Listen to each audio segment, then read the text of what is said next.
Good afternoon. I am Akshaya. I had an All India rank of 2627 in the year 2020. Now I'm doing third year MBBS in AIMS Nagpur. Today we'll be starting with the chapter Reproductive Health. Reproductive health questions mostly ഓരോ ഇയറിലും 2 to 4 ആണ് ചോദിച്ചിരിക്കുന്നത്. Mostly 2 and ഏതോ ഒരു വർഷം 4ഉം ചോദിച്ചിരുന്നു. അപ്പൊ 2 to 4 ആണ് അതിൽ ചോദിക്കാനുള്ള ചാൻസസ്. ആൻഡ് ഇതിന്റെ താഴെ ആദ്യം വരുന്ന ഇമ്പോർട്ടന്റ് ടോപ്പിക്സ് എന്താണെന്ന് നമുക്ക് ആദ്യം കണ്ട് നമുക്ക് ടോപ്പിക് വൈസ് പഠിക്കാൻ തുടങ്ങും. അപ്പൊ ഫസ്റ്റ് റീപ്രൊഡക്റ്റീവ് ഹെൽത്തിന്റെ പ്രോബ്ലംസ് ആൻഡ് സ്ട്രാറ്റജീസ് എന്തൊക്കെയാണ് നമ്മൾ കാണുന്നു. അത് കഴിഞ്ഞ് പോപ്പുലേഷൻ എക്സ്പ്ലോഷൻ ആൻഡ് അത് എങ്ങനെ സ്റ്റെബിലൈസ് ചെയ്യുന്നു, ആൻഡ് ബർത്ത് കൺട്രോൾ എങ്ങനെ കൊണ്ടുവരാം ഹെൽത്തി ആയിട്ട്, ആൻഡ് ഈ ബർത്ത് കൺട്രോളിന് വരുന്ന മെഷേഴ്സ് എന്തൊക്കെയാണ് നമ്മൾ കാണുന്നു. ആൻഡ് അത് കഴിഞ്ഞ് അടുത്ത topic medical termination of pregnancy എന്തൊക്കെയാണ്, അതിന്റെ താഴെ എന്തൊക്കെയാണ് വരുന്നത്. അത് കഴിഞ്ഞ് fourth topic sexually transmitted diseases, and finally infertility. ഇത്രയും കാര്യങ്ങളാണ് നമ്മൾ പഠിക്കാൻ പോകുന്നത്. ആൻഡ് ഇതില് മോസ്റ്റ്ലി ക്വസ്റ്റ്യൻസ് വന്ന ഏരിയ എന്ന് പറയുന്നത് IUDs ഏറ്റവും ഇമ്പോർട്ടന്റ് ആണ്. അത് കഴിഞ്ഞ് ചോദിക്കാൻ ചാൻസ് ഉള്ളത് ബർത്ത് കൺട്രോൾ മെത്തേഡ്സ് എന്തൊക്കെയാണ്, ആൻഡ് അതിന്റെ താഴെ NCERT കൊടുത്തിരിക്കുന്ന സാധനങ്ങൾ, ആൻഡ് ഫൈനലി STIs. ഇതാണ് മോസ്റ്റ്ലി ചോദിക്കുന്നത്. ആൻഡ് ഇതല്ലാണ്ട് ഈ 5 ടോപ്പിക്സിൽ നിന്നും മേ ബി ക്വസ്റ്റ്യൻസ് ചോദിക്കാം. അപ്പൊ ഫസ്റ്റ് നമ്മൾ ഏതിലാണ് കോൺസെൻട്രേറ്റ് ചെയ്യേണ്ടത്? The term reproductive health. അതിനെപ്പറ്റി നമുക്ക് എന്താണ് മനസ്സിലാവുന്നത്? അപ്പോ അതിനെപ്പറ്റി ഫസ്റ്റ് ഡെഫിനിഷൻ ഉണ്ടാക്കാൻ നോക്കിയപ്പോ നമ്മൾ എങ്ങനെ ഉണ്ടാക്കി? It simply refers to healthy reproductive organs with normal functions. അതായത് ജസ്റ്റ് ഹെൽത്തി റീപ്രൊഡക്റ്റീവ് ഓർഗൻസ് ഉണ്ടാവുക ആൻഡ് അതിന്റെ നോർമൽ ഫങ്ഷനും ആയിട്ട് കൺസേൺ ചെയ്യുന്ന സാധനങ്ങളെ നമ്മൾ റീപ്രൊഡക്റ്റീവ് ഹെൽത്തിന്റെ അണ്ടർ ആയിട്ട് കൺസിഡർ ചെയ്തു. പക്ഷെ നമുക്ക് എന്ത് മനസ്സിലായി? അതിനൊരു ബ്രോഡർ ആയിട്ടുള്ള പെർസ്പെക്റ്റീവ് കൂടെ ഉണ്ട്, വിച്ച് ഇൻക്ലൂഡ്സ് എന്തൊക്കെ? ഫെർദർ ആയിട്ട് ഇമോഷണലും സോഷ്യൽ ആസ്പെക്ട്സും ആയിട്ടും കൂടി അതിനെ നമ്മൾ കോറിലേറ്റ് ചെയ്യണം. അപ്പോൾ ആ ഡെഫിനിഷൻ ഒരു ബ്രോഡർ ഡെഫിനിഷൻ കൊണ്ടുവരാൻ, ബ്രോഡർ പെർസ്പെക്റ്റീവ് കൊണ്ടുവരാൻ വേൾഡ് ഹെൽത്ത് ഓർഗനൈസേഷൻ WHO പുതിയൊരു ഡെഫിനിഷൻ കൊണ്ടുവന്നു, ഇൻക്ലൂഡിങ് എവ്രിതിങ്. അതായത് ഫിസിക്കൽ മാത്രമല്ല ബാക്കിയുള്ള ഇമോഷണലും ബിഹേവിയറലും സോഷ്യലും ആസ്പെക്ട്സും ഇൻക്ലൂഡ് ചെയ്യുന്ന രീതിയിൽ അവര് ഡെഫിനിഷൻ കൊണ്ടുവന്നു. ആൻഡ് ഈ ഡെഫിനിഷൻ എന്ത് പറയുന്നു? ഈ ഡെഫിനിഷൻ പറയുന്നു റീപ്രൊഡക്റ്റീവ് ഹെൽത്ത്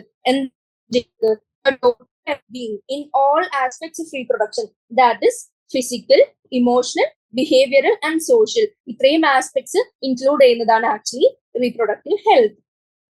ഇനി ഇത്രയും കാര്യങ്ങൾ ശ്രദ്ധിച്ചാൽ നമുക്ക് എന്ത് ഡെവലപ്പ് ചെയ്യാൻ പറ്റും? ഒരു society with people having physically and functionally normal ആയിട്ടുള്ള reproductive organs along with normal emotional and behavioural interactions. അതായത് സെക്സ് റിലേറ്റഡ് ആസ്പെക്ട്സിനും അല്ലാത്തതുമായിട്ടുള്ള ആസ്പെക്ട്സിനും എന്താണ് നോർമൽ ആയിട്ടുള്ള ഇമോഷണൽ ബിഹേവിയറൽ ഇന്ററാക്ഷൻസും എത്രത്തോളം ഇമ്പോർട്ടന്റ് ആണ് നമ്മൾ ഈ ഡെഫിനിഷനിലൂടെ കണ്ടു. ഇനി ഫസ്റ്റ് ടോപ്പിക് സ്റ്റാർട്ട് ചെയ്യുന്നത് റീപ്രൊഡക്റ്റീവ് ഹെൽത്ത്. അതിൽ വരുന്നത് പ്രോബ്ലംസ് ആദ്യം നോക്കുക, ആൻഡ് അതിന് ഇത് ചെയ്യാനുള്ള സ്ട്രാറ്റജീസ്, അതിനെ ഓവർകം ചെയ്യാനുള്ള സ്ട്രാറ്റജീസ് എന്താണ് ഗവൺമെന്റ് ഡെവലപ്പ് ചെയ്തത് അത് നോക്കുക. അപ്പോ അതിൽ first thing to be noted, India was amongst the first countries to initiate action plans and programs at a national level to attain what? എന്താണ് നമ്മുടെ aim? To achieve total reproductive health as a social goal. അതായത് total reproductive health and അത് attain ചെയ്യാനുള്ള action പ്ലാൻസും പ്രോഗ്രാംസും ഏത് ലെവലിൽ? ഒരു national ലെവലിൽ കൊണ്ടുവരാൻ തുടങ്ങിയ കൺട്രീസിൽ ഇന്ത്യയും എന്തായിരുന്നു എമംഗ്സ് ദി ഫസ്റ്റ് കൺട്രീസ്. ഇത്രയും കാര്യങ്ങൾ നോക്കുക. ആൻഡ് ഇതിൽ കൊണ്ടുവന്ന പ്രോഗ്രാംസിൽ നമ്മൾ എന്ത് വിളിച്ചു? Family planning programmes. ആൻഡ് അവർ ഇനീഷ്യേറ്റ് ചെയ്ത ഇയർ 1951. ഈ സർക്കിൾ ചെയ്തത് റെഡ് വെച്ച് സർക്കിൾ ചെയ്ത് ക്വസ്റ്റ്യൻ ചോദിക്കുന്ന പോയിന്റ് ഓഫ് വ്യൂല്, MCQ പോയിന്റ് ഓഫ് വ്യൂല് എന്തൊക്കെയാണ് ഇമ്പോർട്ടന്റ് എന്നുള്ള രീതിയിലാണ്. ആൻഡ് ഫാമിലി പ്ലാനിങ് പ്രോഗ്രാംസ് കൊണ്ടുവന്നു, ഇയർ നമ്മൾ കണ്ടു. ഇനി അങ്ങനത്തെ കൊണ്ടുവന്ന പ്രോഗ്രാംസ് ഇപ്പോ കറന്റ്ലി ഇൻ ഓപ്പറേഷൻ അണ്ടർ ഏത് നെയിമില്? Reproductive and child health care. Reproductive and child health care അല്ലെങ്കിൽ RCH പ്രോഗ്രാംസ് എന്ന് പറഞ്ഞാണ് ഇപ്പൊ അത് പോപ്പുലർ ആയിട്ടുള്ളത്. ആൻഡ് ഇതിന്റെ എയിം എന്താണ്? To achieve what? എന്താണ്? To create awareness among people about various reproduction related aspects. And ഇതിനു വേണ്ടി അവയർനെസ് കൊണ്ടുവരാം. ആൻഡ് ഈ അവയർനെസ് കൊണ്ടുവന്ന് മനസ്സിലാക്കുമ്പോൾ അവർക്ക് എന്തെങ്കിലും ഒരു പ്രശ്നം വന്നാൽ അത് അഭിമുഖീകരിക്കാൻ അല്ലെങ്കിൽ ഓവർകം ചെയ്യാനുള്ള ഫെസിലിറ്റീസും സപ്പോർട്ടും പ്രൊവൈഡ് ചെയ്യുക. And finally to build up a reproductively healthy society. ഇത്രയും കാര്യങ്ങളാണ് റീപ്രൊഡക്റ്റീവ് ആൻഡ് ചൈൽഡ് ഹെൽത്ത് കെയറിന്റെ താഴെ വരുന്ന മേജർ ടാസ്ക്സ്. ഇനി ഒന്ന് പോയിന്റ് വൈസ് ഡിനോട്ട് ചെയ്യുകയാണെങ്കിൽ എന്താണ് RCH ആദ്യം കൊണ്ടുവരാൻ ശ്രമിച്ചു അവയർനെസ് അബൌട്ട് സെക്ഷുവൽ ഹെൽത്ത്. അതിനെ പറ്റിയുള്ള അവയർനെസ് എല്ലാവരിലേക്കും എത്തിക്കുക. ആൻഡ് അവർ അവെയർ ആയി കഴിഞ്ഞാൽ അവർക്ക് തെറ്റായ രീതിയിൽ മിസ്ഗൈഡ് ആവാണ്ടിരിക്കാൻ അവരെ എഡ്യൂക്കേറ്റ് ചെയ്യുക അബൌട്ട് വാട്ട് ഏറ്റവും നമ്മൾ അഭിമുഖീകരിക്കുന്ന പ്രോബ്ലംസ് ആയ ബർത്ത് കൺട്രോൾ, അതായത് പോപ്പുലേഷൻ എക്സ്പ്ലോഷൻ നമുക്ക് എങ്ങനെ കുറക്കാം, അതിന് വേണ്ടിയുള്ള ബർത്ത് കൺട്രോൾ മെത്തേഡ്സിനെ വെച്ച് അതിനെപ്പറ്റി അവരെ പഠിപ്പിക്കുക. ആൻഡ് ടു ടേക്ക് കെയർ അല്ലെങ്കിൽ കെയർ ഓഫ് പ്രഗ്നന്റ് മദേഴ്സ് എങ്ങനെ ചെയ്യാമെന്ന്. ആൻഡ് ഈ എഡ്യൂക്കേഷന്റെ താഴെ നമുക്ക് ഏതൊക്കെ ടോപ്പിക്സ് വേണം, അതായത് പ്രീനേറ്റൽ ആൻഡ് പോസ്റ്റ് നേറ്റൽ കെയറും, അതായത് പ്രഗ്നന്റ് മദേഴ്സിനെ പ്രീനേറ്റലും പോസ്റ്റ് നേറ്റൽ കെയറിനെയും സംബന്ധിച്ച് നമ്മൾ എഡ്യൂക്കേറ്റ് ചെയ്യുക. അത് കഴിഞ്ഞ് ബ്രസ്റ്റ് ഫീഡിങ്ങിന്റെ ഇമ്പോർട്ടൻസ് ആൾക്കാരിലേക്ക് എത്തിക്കാം. ആൻഡ് ഇക്വാളിറ്റി, അതായത് ഈ എഡ്യൂക്കേഷൻ എത്തിക്കുക. ഇതാണ് സെക്കൻഡ് പോയിന്റ്. തേർഡ് പോയിന്റ് എന്ന് പറയുന്നത് നമ്മുടെ പ്രോബ്ലം എന്താണ്, പോപ്പുലേഷൻ എക്സ്പ്ലോഷൻ, അല്ലെങ്കിൽ ആ പ്രോബ്ലം നമ്മൾ ഓവർകം ചെയ്ത് പോപ്പുലേഷൻ സ്റ്റെബിലൈസേഷൻ കൊണ്ടുവരാൻ നോക്കുക. And fourth point sex related crimes, അത് കുറച്ച് കൊണ്ടുവരാം. ആൻഡ് ഫൈനലി ഇല്ലാണ്ടാക്കുന്ന രീതിയിലേക്ക് നമ്മൾ എന്തെങ്കിലും ഒരു പ്രോഗ്രാംസ് ഉണ്ടാക്കി കൊണ്ടുവരാം. ഫിഫ്ത് പോയിന്റ് റീസെർച്ച് നടത്തുക. എന്തിന്, ഈ ബർത്ത് കൺട്രോൾ മെഷേഴ്സിനെയും ബാക്കിയുള്ള ഈ റീപ്രൊഡക്റ്റീവ് ഹെൽത്ത് കൺസേൺഡായി വരുന്ന ബാക്കിയുള്ള കാര്യങ്ങളിൽ റീസെർച്ച് നടത്തുക. ആൻഡ് ഏറ്റവും ലാസ്റ്റ് സെക്ഷുവലി ട്രാൻസ്മിറ്റഡ് ഡിസീസസിനെ പറ്റി പഠിക്കുക ആൻഡ് അത് ആൾക്കാരിലേക്ക് എത്തിക്കുക. ഇത്രയുമാണ് മേജർ ടാസ്ക്സ് അണ്ടർ ഓപ്പറേഷൻ. ഏത് പേരിൽ അറിയപ്പെടുന്ന നമ്മുടെ റീപ്രൊഡക്റ്റീവ് ആൻഡ് ചൈൽഡ് ഹെൽത്ത് കെയറിന്റെ താഴെ വരുന്ന മേജർ ടാസ്ക്സ് ഇത്രയാണെന്ന് മനസ്സിലാക്കി വെക്കാം. ഇനി ഇതൊക്കെ ഇത്രയും കാര്യങ്ങൾ സക്സസ്ഫുള്ളി ഇംപ്ലിമെന്റ് ചെയ്ത് നമ്മൾ ഇനി എന്ത് ചെയ്തു, നെക്സ്റ്റ് തിങ് പറഞ്ഞത് നമ്മൾ വേറൊരു സാധനം കൊണ്ടുവന്നു. എന്താണ്, സ്റ്റാറ്റ്യൂട്ടറി ബാൻ ഓൺ ആംനിയോസെന്റസിസ്. എന്താണ് ആംനിയോസെന്റസിസ്? അതൊരു പ്രീനേറ്റൽ ടെസ്റ്റിംഗ് ആണ്. ഇത് മെയിൻലി നടത്തിക്കൊണ്ടിരുന്നത് എന്തുകൊണ്ടായിരുന്നു? This procedure is use to test for the presence of certain genetic disorders ഉണ്ടോ, അതായത് സർവൈവബിലിറ്റി ഓഫ് ഫീറ്റസ് എത്രത്തോളം സർവൈവ് ചെയ്യുന്ന അറിയാനുള്ള ഇത് ഡിറ്റർമിൻ ചെയ്യാൻ, അല്ലെങ്കിൽ ജെനറ്റിക് ഡിസോർഡേഴ്സ് ഉണ്ടോ, such as Down syndrome, haemophilia, sickle cell anaemia തുടങ്ങിയ സാധനങ്ങൾ ഉണ്ടോ, അസുഖങ്ങൾ ഉണ്ടോ, ആൻഡ് എത്രത്തോളം സർവൈവബിൾ ആണ് ഫീറ്റസ് എന്നറിയാൻ വേണ്ടിയാണ് ഈ പ്രൊസീജിയർ, അതായത് പ്രീനേറ്റൽ ടെസ്റ്റിംഗ് ആയ ആംനിയോസെന്റസിസ് നടത്തിക്കൊണ്ട് വന്നത്. ആൻഡ് ഇതിലെന്താണ് ചെയ്യുന്നത്, ആംനിയോന്റെ ഉള്ളിലെ ആംനിയോട്ടിക് ഫ്ലൂയിഡ് ഒരു സിറിഞ്ച് വെച്ച് നമ്മൾ കളക്ട് ചെയ്തെടുക്കുന്നു. ആൻഡ് നമുക്കറിയാം ഇവിടെ ഫീറ്റസ് ഉള്ളതുകൊണ്ട് തന്നെ ഈ ഫ്ലൂയിഡിൽ ഫീറ്റൽ സെൽസും ഉണ്ടാവാനുള്ള ചാൻസ് ഉണ്ട്. ആൻഡ് ഈ ഫീറ്റൽ സെൽസ് നമ്മൾ എന്തിന് സെൻഡ് ചെയ്യുന്നു, കാരിയോ ടൈപ്പിങ്ങിന് സെൻഡ് ചെയ്യുന്നു. അപ്പോൾ കാരിയോ ടൈപ്പിങ്ങിന് സെൻഡ് ചെയ്യുന്ന നമുക്ക് മനസ്സിലാവും അത് XX ആണോ XY ആണോ, അതായത് മെയിൽ ചൈൽഡ് ആണോ ഫീമെയിൽ ചൈൽഡ് ആണോ. ആൻഡ് ഫൈനലി സെക്സ് ഡിറ്റർമിൻ ചെയ്യുന്നു. ആൻഡ് ഇതിന്റെ കൂടെ തന്നെ എന്തെങ്കിലും ജെനറ്റിക് ഡിസോർഡേഴ്സ് ഉണ്ടോ, അല്ലെങ്കിൽ ബാക്കിയുള്ള കോംപ്ലിക്കേഷൻസ് ഉണ്ടോ, സർവൈവബിലിറ്റി എങ്ങനെയാണെന്ന് കണ്ടുപിടിക്കുന്നു. അപ്പോ ഇത് നമ്മൾ കുറെ ആൾക്കാരെ മിസ്യൂസ് ചെയ്തു to find out if it's a girl child. അതൊരു ഗേൾ ചൈൽഡ് ആണെങ്കിൽ പ്രിഫറബിളി അവർ എന്തിനു പോകും, ഫീമെയിൽ ഫീറ്റിസൈഡ്സിന് പോകുന്നു. അപ്പോൾ അതൊരു പ്രോബ്ലം ആയിട്ട് വന്നതുകൊണ്ട് നമ്മൾ അതിന് എഗെയിൻസ്റ്റ് ആയിട്ട് ഒരു ബാൻ കൊണ്ടുവന്നു ഓൺ ദിസ് പ്രോസസ് ആംനിയോസെന്റസിസ്. അതാണ് ഗവൺമെന്റ് അടുത്ത നീക്കം. ആൻഡ് ഇത് കഴിഞ്ഞ് നമ്മൾ റീസെർച്ചിന്റെ കാര്യം പഠിക്കുമ്പോ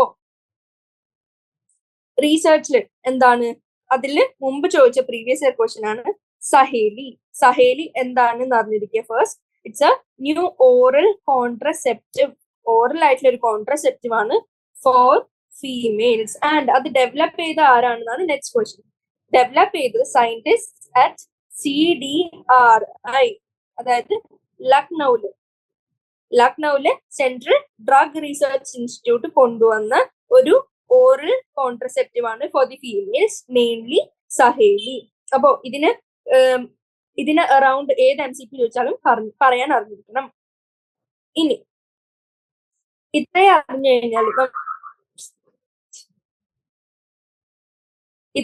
കഴിഞ്ഞാല് നെക്സ്റ്റ് എന്താണ്, ഇപ്പൊ നമ്മള് ഫസ്റ്റ് ടോപ്പിക് ആയ ഏത് റീപ്രൊഡക്റ്റീവ് ഹെൽത്തിന്റെ പ്രോബ്ലംസും ഗവൺമെന്റ് കൊണ്ടുവന്ന സ്ട്രാറ്റജീസും കംപ്ലീറ്റ് ചെയ്തു. ഇനി population stabilisation and birth control എങ്ങനെ കൊണ്ടുവരാം? Population stabilisation and birth control ആദ്യം MCQ പോയിന്റ് ഓഫ് വ്യൂവിൽ പറയുകയാണെങ്കിൽ ഫസ്റ്റ് ചോദിക്കാൻ സാധ്യതയുള്ള NCERT സെന്റൻസസ് നോക്കുമ്പോൾ ദ വേൾഡ് പോപ്പുലേഷൻ എത്രയായിരുന്നു? Which was around 2 billion in 1900. 1900 world population എത്രയായിരുന്നു? 2 billion. പക്ഷേ അത് 2000 ആയപ്പോഴത്തേക്കും എത്രയായി? അറൌണ്ട് 6 billion ആയി. 2000 ആയപ്പോഴേക്കും 6 billion ആയി. ഇനി ഇത് വേൾഡിന്റെ കാര്യം എന്ന് പറഞ്ഞത്. സിമിലർ ട്രെൻഡ് നമുക്ക് ഇന്ത്യയിലും കാണാൻ പറ്റി. ആൻഡ് ഇന്ത്യയിൽ എങ്ങനെയാണ് പോപ്പുലേഷൻ ഇൻഡിപെൻഡൻസിന് അറൌണ്ട്, അതായത് 1947 1950s എടുത്ത് കൺസിഡർ ചെയ്യുകയാണെങ്കിൽ 1950s അറൌണ്ട് എത്രയായിരുന്നു? Which was around 350 million.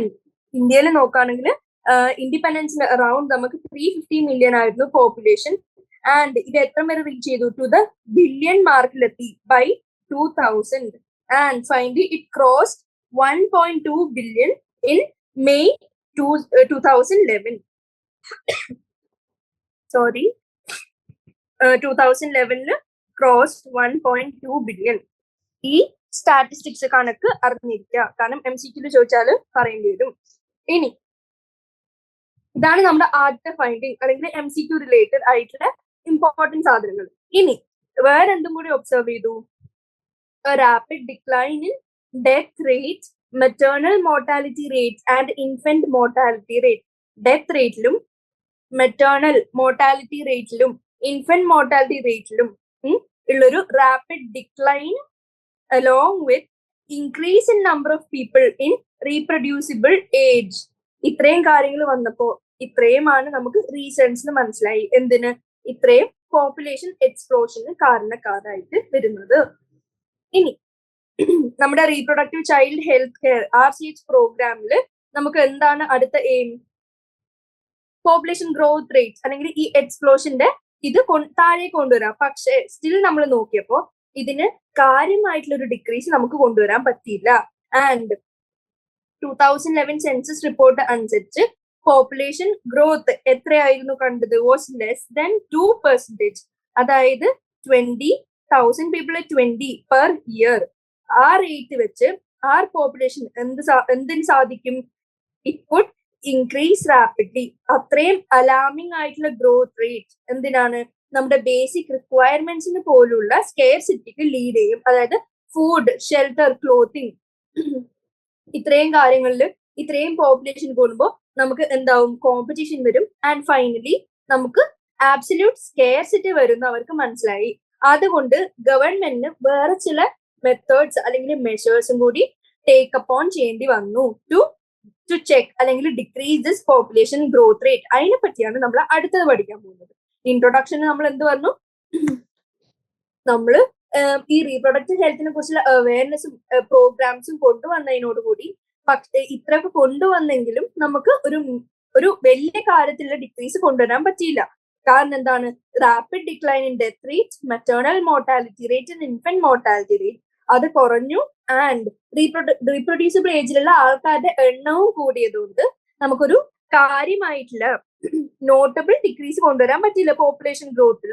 അപ്പോ നമുക്ക് വേറെ ചില മെഷേഴ്സും കൊണ്ടുവരേണ്ടി വന്നു. ആൻഡ് ഇതിൽ വരുന്ന മോസ്റ്റ് ഇമ്പോർട്ടൻറ്റ് സ്റ്റെപ്പ് എന്താണ്?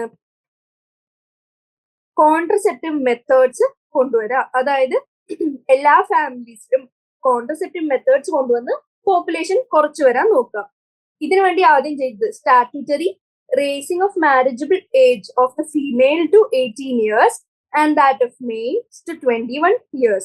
ആൻഡ് ഇതിന്റെ കൂടെ തന്നെ ഏജ് റേസ് ചെയ്യുന്നതിന്റെ കൂടെ തന്നെ ഇൻസെന്റീവ്സും പ്രൊവൈഡ് ചെയ്തു to couples with small families. ഈ രണ്ട് മെഷേഴ്സും എന്താണ്? ഈ പ്രോബ്ലംസിനെ ടാക്കിൾ ചെയ്യാനുള്ള അടുത്ത മെഷർ ആയിരുന്നു ബൈ ദി ഗവൺമെന്റ്. ഇനി നമുക്ക് ഇമ്പോർട്ടൻ്റ് ആയിട്ട് മെത്തേഡ്സ് എങ്ങനെയാണ് ആൻഡ് അതിന്റെ ബാക്കിയുള്ള പോയിന്റ്സ് ടൈപ്സ് എങ്ങനെയാണ് ആൻഡ് അതിന്റെ അഡ്വാൻറ്റേജസ് ആൻഡ് ഡിസഡ്വാൻറ്റേജസ് എന്തൊക്കെയാണ്. അപ്പൊ ഫസ്റ്റ്ലി ഞാൻ പറഞ്ഞു ബർത്ത് കൺട്രോൾ മെത്തേഡ്സ് അല്ലെങ്കിൽ കോൺട്രസെപ്ഷൻ ക്വസ്റ്റ്യൻസ് ചോദിക്കുന്ന പാർട്ടാണ്. അപ്പോ കോൺട്രസെപ്ഷൻ അതിൽ ഫസ്റ്റ് നമ്മൾ എന്താണ് ഐഡിയൽ കോൺസെപ്റ്റീവ്, അതായത് നമ്മളൊരു കോൺട്രസെപ്റ്റീവ് ഉപയോഗിക്കുമ്പോൾ അത് ഐഡിയൽ ആണെന്ന് പറയണമെങ്കിൽ അതിന് എന്തൊക്കെ വേണം. അതിൽ ഫസ്റ്റ് അത് യൂസർ ഫ്രണ്ട്ലി ആയിരിക്കണം, എന്നാലേ ആൾക്കാർ വാങ്ങി ഉപയോഗിക്കാൻ തുടങ്ങുള്ളൂ. അതായത് അവർക്ക് വലിയ ഡിഫിക്കൽട്ടി ഇല്ലാണ്ട് യൂസബിൾ ആയിരിക്കണം, യൂസർ ഫ്രണ്ട്ലി ആയിരിക്കണം, ഈസിലി അവൈലബിൾ, അവൈലബിലിറ്റി ലിമിറ്റഡ് ആയിരിക്കരുത്, ഈസിലി അവൈലബിൾ ആയിരിക്കണം. ആൻഡ് അവൈലബിൾ ആണ്, യൂസർ ഫ്രണ്ട്ലി ആണ്, അപ്പൊ ആൾക്കാർ വാങ്ങി ഉപയോഗിക്കുന്നതിന്റെ കൂടെ തന്നെ എന്തും കൂടി ആവണം, എഫക്റ്റീവ് ആയിരിക്കണം. എഫക്റ്റീവിന്റെ കൂടെ റിവേഴ്സിബിൾ ആയിരിക്കണം. കാരണം എന്താ, നമുക്ക് അവർക്ക് ഏത് പോയിന്റ് ഓഫ് ടൈമിലും റിവേഴ്സ് ചെയ്യണം. ഫെർട്ടിലിറ്റി അല്ലെങ്കിൽ ബേബിനെ ഉണ്ടാക്കണം തോന്നുമ്പോൾ അവർക്ക് റിവേഴ്സ് ചെയ്യാൻ പറ്റും, അപ്പൊ റിവേഴ്സിബിൾ ആയിരിക്കണം. ആൻഡ് മോസ്റ്റ് ഇമ്പോർട്ടൻറ്റ് കൺസേൺ ഉപയോഗിക്കുന്നവർ എന്തൊക്കെയാണ്, സൈഡ് ഇഫക്ട്സ് ഓൾമോസ്റ്റ് നില്ലായിരിക്കണം, അല്ലാണ്ട് ആൾക്കാർ ഉപയോഗിക്കുന്നത് കുറവായിരിക്കും. കാരണം സൈഡ് ഇഫക്ട്സ് ഉണ്ടെങ്കിൽ എല്ലാവരും ഒന്ന് റീഫ്രെയിൻ ചെയ്യും ഉപയോഗിക്കാൻ. സൈഡ് ഇഫക്ട്സ് ഓൾമോസ്റ്റ് നില്ലായിരിക്കണം. And it should not interfere with sexual drive. Sexual ഡ്രൈവിനോടും ഹോർമോൺസിനോടും അവരെ ഇന്റർഫിയർ ചെയ്യരുത്. അപ്പോ കോൺട്രസെപ്ഷനിലെ ആദ്യത്തെ പോയിന്റ് ഐഡിയൽ കോൺട്രസെപ്റ്റീവ് എന്താന്ന് നമ്മൾ കണ്ടു. ഇനി മെത്തേഡ്സ് നോക്കുകയാണെങ്കിൽ ഫസ്റ്റ് നമുക്ക് അറിഞ്ഞിരിക്കുന്ന മെത്തേഡ് നാച്ചുറൽ മെത്തേഡ്സ് എന്തൊക്കെയാണ്. നാച്ചുറൽ മെത്തേഡ്സിൽ ആദ്യം നമ്മൾ പഠിക്കേണ്ടത് നാച്ചുറൽ മെത്തേഡ് എങ്ങനെയാണ് മെക്കാനിസം അല്ലെങ്കിൽ അവരുടെ മെക്കാനിസം ഓഫ് ആക്ഷൻ എങ്ങനെയാണ്, അവരെങ്ങനെയാണ് വർക്ക് ചെയ്യുന്നത്. നമ്മൾ നാച്ചുറൽ മെത്തേഡ്സിനോട് we avoid chances of meeting, അതായത് ഓവം ആൻഡ് സ്പേം മീറ്റ് ചെയ്താലേ ഫെർട്ടിലൈസേഷൻ നടക്കുള്ളൂ, ബേബി ഉണ്ടാവുള്ളൂ. അപ്പോൾ അതിന്റെ ചാൻസ് മാക്സിമം കുറച്ചു കൊണ്ടുവരാ, അതായത് avoiding chances of meeting of ova and sperm. ഇതാണ് നമ്മൾ എന്തിനെ കൊണ്ട് ഉദ്ദേശിച്ചിരിക്കുന്നത്, നാച്ചുറൽ മെത്തേഡ്സിനെ കൊണ്ട് ഉദ്ദേശിച്ചിരിക്കുന്നത്. അതിന് ഫസ്റ്റ് നമുക്ക് പഠിക്കാനുള്ളത് കാലണ്ടർ മെത്തേഡ് അല്ലെങ്കിൽ പീരിയോഡിക് ആബ്സ്റ്റൻസ് അല്ലെങ്കിൽ അതിന്റെ വേറെ പേര് റിഥം മെത്തേഡ്. ഇതില് നമ്മൾ ഹ്യൂമൻ റീപ്രൊഡക്ഷനിൽ പഠിച്ചു, നമുക്കറിയാം ഒരു 28 ഡേ സൈക്കിളാണ്, ഒരു 28 ഡേ സൈക്കിളാണ് നമ്മൾ ഫീമെയിൽസ് ആക്ച്വലി ഗോ ത്രൂ ചെയ്യുന്നത് ഓരോ മാസവും. ആൻഡ് നമുക്കറിയാം അതില് പകുതി 14th ഡേയിലാണ് ഓവുലേഷൻ നടക്കാൻ, ഉറപ്പായിട്ടുമല്ല ഒരു മോസ്റ്റ്ലി പ്രോബബ്ലി 14th ഡേയിലാണ് ഓവുലേഷൻ നടക്കാൻ ചാൻസ്. അപ്പോ ഈ ഓവുലേഷൻ നടക്കുന്ന 14th ഡേ ആസ്പദമാക്കി അതിന്റെ അറൌണ്ട് ഒരു 12, 10 ഇങ്ങോട്ട് എങ്ങനെയാ 16, 17, അതായത് ഒരു ഇത്രയും കുറച്ച് അങ്ങോട്ടും ഇങ്ങോട്ടും ആയാൽ സേഫ് ആയിരിക്കാൻ വേണ്ടിയിട്ട് 14th കുറച്ച് അങ്ങോട്ടും ഇങ്ങോട്ടുമായിട്ട് നമ്മൾ അപ്പർ ആൻഡ് ലോവർ മാർജിൻ എടുത്ത് ഒരു 10 to 17 ഡേയ്സിൽ അവരെന്ത് ചെയ്യും, കോയിറ്റസ് അവോയ്ഡ് ചെയ്യും അല്ലെങ്കിൽ ഇന്റർകോഴ്സ് അവോയ്ഡ് ചെയ്യും. അങ്ങനെ meeting of sperm and ova around this period of ovulation, അതായത് ഓവുലേഷൻ നടന്നാലേ ഓവം ആൻഡ് സ്പേം മീറ്റ് ചെയ്യുള്ളൂ. അപ്പൊ ആ ഓവം റിലീസ് ആവുന്ന ടൈം പീരിയഡിൽ അവര് ആബ്സിനൻസ് പറഞ്ഞാൽ അവർ അവോയ്ഡ് ചെയ്യുന്നു ഏത്, നമ്മുടെ ഇന്റർകോഴ്സ്. അപ്പൊ അതിന്റെ ഡെഫിനിഷൻ അല്ല, അതിന്റെ എക്സ്പ്ലനേഷൻ എന്ന് പറയാൻ coitus abstained or avoided during fertile period. Fertile period അത് എത്രയാണ് കൺസിഡർ ചെയ്യുന്നത്, 10th to 17th ഡേയില് നമ്മൾ ആ ഓവുലേഷൻ നടക്കുന്ന സമയം സ്പേം എത്തുന്നില്ല, ഇന്റർകോഴ്സ് നടക്കാത്തതുകൊണ്ട്. അപ്പൊ നമ്മൾ maximum calendar method, periodic abstinence അല്ലെങ്കിൽ റിഥം മെത്തേഡ് വഴി നമ്മൾ അവോയ്ഡ് ചെയ്യുന്നു chance of meeting of ovum and sperm. ഇനി ഇത് first method. Second method, coitus interruptus. അല്ലെങ്കിൽ withdrawal method. ഇതില് എന്താണ് നടക്കുന്നത്? ആ ടേം പറയുന്ന പോലെ തന്നെ withdrawal of penis just before ejaculation. Ejaculation നടക്കുന്നതിന് തൊട്ട് മുമ്പ് നമ്മൾ വിഡ്രോ ചെയ്യുക. അതായത് മെയിൽ ഓർഗനായ പീനിസ് നമുക്ക് വിഡ്രോ ചെയ്ത് മാക്സിമം പ്രിവെന്റ് ചെയ്യാൻ നോക്കുക ejaculation inside the female genital tract. ഇനി തേർഡ് മെത്തേഡ് എന്ന് പറയുന്നത് ലാക്ടേഷണൽ അമിനീരിയ. മോസ്റ്റ്ലി പ്രഗ്നൻസി കഴിഞ്ഞ് ലാക്ടേഷന് വേണ്ടിയിട്ടുള്ള പ്രോലാക്റ്റിൻ റിലീസ് ചെയ്യുമ്പോൾ നമുക്കറിയാം പ്രോലാക്റ്റിൻ ഓവുലേഷനെ ഓൾമോസ്റ്റ് എന്ത് ചെയ്യും, സപ്രസ് ചെയ്യും. അങ്ങനെ ഓവുലേഷൻ സപ്രസ്ഡ് ആവുമ്പോൾ നമുക്കറിയാം പ്രഗ്നൻസി നടക്കില്ല. അങ്ങനെ നമുക്ക് എന്തുണ്ടാക്കാം, നമുക്ക് അത്രയും സമയം ഓൾമോസ്റ്റ് ലാക്ടേഷൻ എത്രയാണോ പ്രഗ്നൻസി നടന്ന പോസ്റ്റ് പാർട്ടം പീരീഡിൽ ഫീമെയിൽസിനുള്ളത് അത്രയും കാലം നമ്മൾ ഉദ്ദേശിക്കുന്നു. അപ്പോൾ ഓവുലേഷൻ സപ്രസ്ഡ് ആവും. അങ്ങനെ പ്രഗ്നൻസി നമുക്ക് പ്രിവെന്റ് ചെയ്യാം. ഇതിന് താഴെ പറയാനുള്ള ഡെഫിനിഷൻ എന്ന് പറയുന്നത് പ്രോലാക്റ്റിൻ, ലാക്ടേഷന്റെ സമയത്ത് എന്ത് റിലീസ് ആവും, പ്രോലാക്റ്റിൻ റിലീസ് ആവും. പ്രോലാക്റ്റിൻ എന്ത് ചെയ്യും, നെഗറ്റീവ് ഫീഡ്ബാക്ക്, എഫ് ഡി എന്ന് പറഞ്ഞാൽ ഫീഡ്ബാക്ക് ടു FSH. FSHന് നെഗറ്റീവ് ഫീഡ്ബാക്ക് കൊടുക്കുമ്പോൾ എന്ത് പറ്റും, ഓവുലേഷൻ സപ്രസ്ഡ് ആവും. ഇതേപോലെ ഓവുലേഷൻ സപ്രസ്ഡ് ആവുമ്പോൾ എന്ത് പറ്റും, ഫൈനലി നമ്മുടെ എയിം അച്ചീവ് ചെയ്യാൻ പറ്റും. അതായത് പ്രഗ്നൻസി നടക്കുന്നില്ല. And lactation mostly 6 months after delivery കഴിഞ്ഞ് 6 months വരെ ഓൾമോസ്റ്റ് ബ്രസ്റ്റ് ഫീഡിങ് എക്സ്ക്ലൂസീവ് ആയതുകൊണ്ട് നമ്മൾ ഇങ്ങനെ പ്രതീക്ഷിക്കുന്നു പ്രോലാക്റ്റിൻ ഉള്ളതുകൊണ്ട് പ്രഗ്നൻസി നടക്കില്ലായിരിക്കും. അതുകൊണ്ട് അത് ഒരു നാച്ചുറൽ മെത്തേഡ് ആയിട്ട് കൺസിഡർ ചെയ്തു. പക്ഷേ natural methods R least reliable. കാരണം നമ്മൾ അസ്യൂം ചെയ്യാണ്, ഒരു ഉറപ്പില്ല ഇത് ഇങ്ങനെ തന്നെ നടക്കുന്നു, അപ്പൊ അത് ലീസ്റ്റ് റിലയബിൾ ആണ് നമുക്ക് മനസ്സിലായി. അതുകൊണ്ട് തന്നെ ഈ നാച്ചുറൽ മെത്തേഡ്സിന്റെ കൂടെ നമുക്ക് എന്തും കൂടി കൊണ്ടുവരണം, കുറച്ച് അതർ മെത്തേഡ്സ്. നാച്ചുറൽ മെത്തേഡ്സിന് ഫുള്ളി റിലയബിൾ അല്ല, അതുകൊണ്ട് നമ്മൾ വേറെ ചില മെത്തേഡ്സിന്റെ യൂസേജ് നമ്മൾ കണ്ടുപിടിക്കാൻ പോവാം. അപ്പോ അടുത്ത മെത്തേഡ് എന്ന് പറയുന്നത് ബാരിയർ മെത്തേഡ്. നാച്ചുറൽ മെത്തേഡ്സ് കഴിഞ്ഞു. ഇനി കുറച്ചും കൂടി റിലയബിൾ ആയിട്ട് നമുക്ക് ഉപയോഗിക്കാൻ പറ്റുന്ന മെത്തേഡ് എന്താണെന്ന് റീസെർച്ച് ചെയ്തപ്പോൾ അടുത്ത കണ്ടുപിടിച്ചത് ബാരിയർ മെത്തേഡ്. ഈ ബാരിയർ മെത്തേഡിന് ഒരു പ്രത്യേകതയും കൂടി ഉണ്ട്. ബാരിയർ നമ്മൾ യൂസ് ചെയ്യും, ബാരിയർ എന്താന്ന് കൂടുതൽ നമ്മൾ താഴോട്ട് വരുമ്പോൾ പറയും. ഈ ബാരിയറിന്റെ യൂസേജിന്റെ കൂടെ തന്നെ നമുക്ക് ഒരു അഡ്വാൻറ്റേജും കൂടി ഉണ്ട്. It helps from protection from STD, sexually transmitted diseases എന്നുള്ള പ്രൊട്ടക്ഷനും അത് ഒരു പരിധി വരെ കൊണ്ടുവരുന്നുണ്ട്. അപ്പോ ആദ്യം നമ്മൾ ബാരിയർ മെത്തേഡിന്റെ മെക്കാനിസം ഓഫ് ആക്ഷൻ നോക്കുകയാണെങ്കിൽ ഇതും എന്ത് ചെയ്യും, ബാരിയർ ആ ടേം പോലെ തന്നെ അവരൊരു ബാരിയർ ആയിട്ട് ആക്ട് ചെയ്യുന്നു. And prevents the physical meeting of ovum and sperm. അതായത് അവർ ഫിസിക്കലി മീറ്റ് ചെയ്യുന്നില്ല, കാരണം നടുക്ക് നമ്മളൊരു ബാരിയർ കൊണ്ടുവന്ന് വെച്ചിരിക്കുകയാണ്. Prevent physical meeting of ovum and sperm. ഇനി ഇതേ ബാരിയർ മെത്തേഡ് നമുക്ക് പഠിക്കാനുള്ളത് ഫീമെയിൽസിനും മെയിൽസിനും സെപ്പറേറ്റ്ലി പഠിക്കണം. ആൻഡ് ആദ്യം മെയിൽസ് നോക്കുകയാണെങ്കിൽ ബാരിയർ മെത്തേഡിന്റെ താഴെ യൂസബിൾ ആയിട്ടുള്ള സാധനമാണ് കോണ്ടം. എന്താണത്, റബ്ബർ പോലത്തെ ഒരു സാധനത്തിന് ഉണ്ടാക്കി വരുന്നൊരു ബാരിയർ ആണ്. ആൻഡ് ഇത് എന്ത് ചെയ്യും, ഇതിന്റെ function to cover penis. And അങ്ങനെ ബാരിയർ ആയിട്ട് ആക്ട് ചെയ്ത് it prevents the physical meeting of ovum and sperm.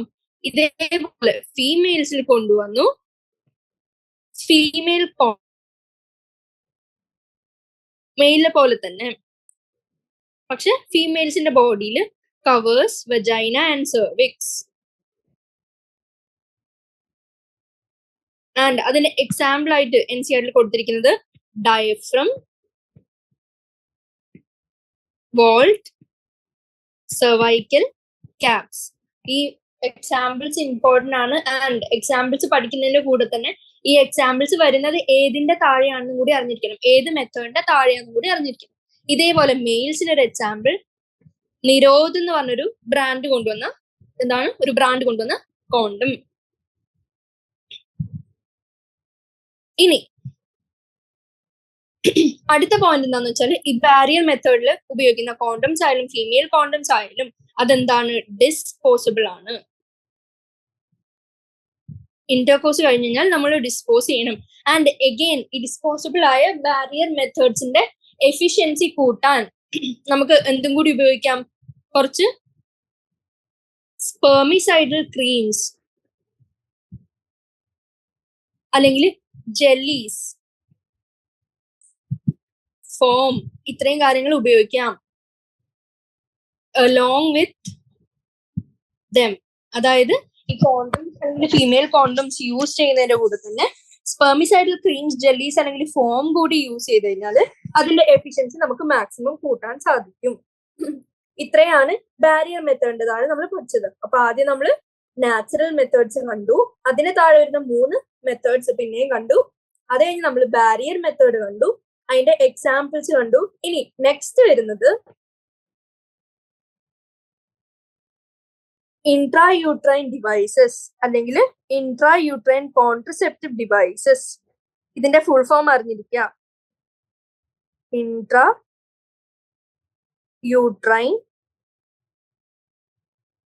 Contraceptive devices. ഇനി ഇതിന്റെ പ്രത്യേകത എന്താണെന്ന് വെച്ചാൽ this is only used by females. Females ആണ് കൂടുതലും അല്ലെങ്കിൽ മോസ്റ്റ്ലി ഇത് യൂസ് ചെയ്യുന്നത്. കാരണം എന്താ, ഇൻട്രാ യൂട്രൈൻ, യൂട്രസ് ഫീമെയിൽസിനാണ്. അപ്പോ ആരെ യൂസ് ചെയ്യുള്ളൂ, ഫീമെയിൽസ് മാത്രമാണ് യൂസ് ചെയ്യുന്നത്. ആൻഡ് ഇതിന്റെ പ്രൊസീജിയർ എങ്ങനെയാന്ന് വെച്ചാൽ ഈ ഡിവൈസ് ഇസ് ഇൻസേർട്ടഡ് എങ്ങോട്ടേക്ക്, പേര് പോലെ തന്നെ ഇൻടു യൂട്രസ് വയ വജൈന. വജൈന വഴി യൂട്രസിൽ ഇത് ഇൻസേർട്ട് ചെയ്ത് വെക്കുന്നു. ആൻഡ് ഒരു ഇമ്പോർട്ടന്റ് പോയിന്റ് എന്താന്ന് വെച്ചാല് this is known surgical. Incision ഒന്നും എടുത്ത് ചെയ്യേണ്ട ആവശ്യമില്ല, കാരണം വയ വജൈനയാണ് നമ്മൾ ചെയ്യുന്നത്.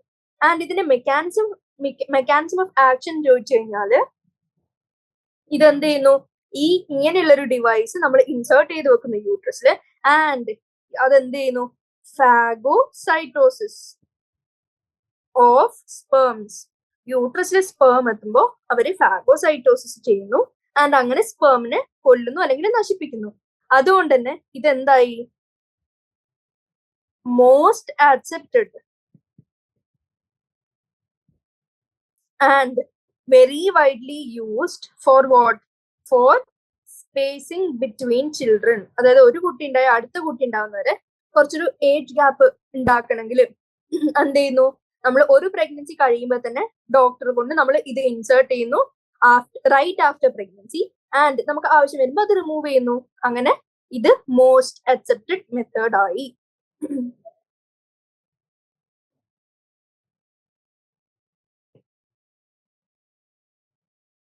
ഈ IUD അല്ലെങ്കിൽ IUCD പ്രീവിയസ് ഇയർ ക്വസ്റ്റ്യൻ ആണ്, ചോദിച്ചിരിക്കുന്നതാണ്. ഇനി IUD എന്താണ്, ആരാണ് യൂസ് ചെയ്യുന്നത്, അതിന്റെ പ്രൊസീജിയർ എങ്ങനെയാണ്, മെക്കാനിസം ഓഫ് ആക്ഷൻ എന്താണ്, അതിന്റെ അഡ്വാൻറ്റേജസ് എന്താണെന്നൊക്കെ കണ്ടു. ഇനി പഠിക്കുന്നത് types of IUD. Types of intra uterine devices. Types നോക്കുമ്പോൾ അത് 3 ആയിട്ട് ഡിവൈഡ് ചെയ്യാം. First, non medicated IUD. Second, copper releasing IUD. Third, hormonal IUD.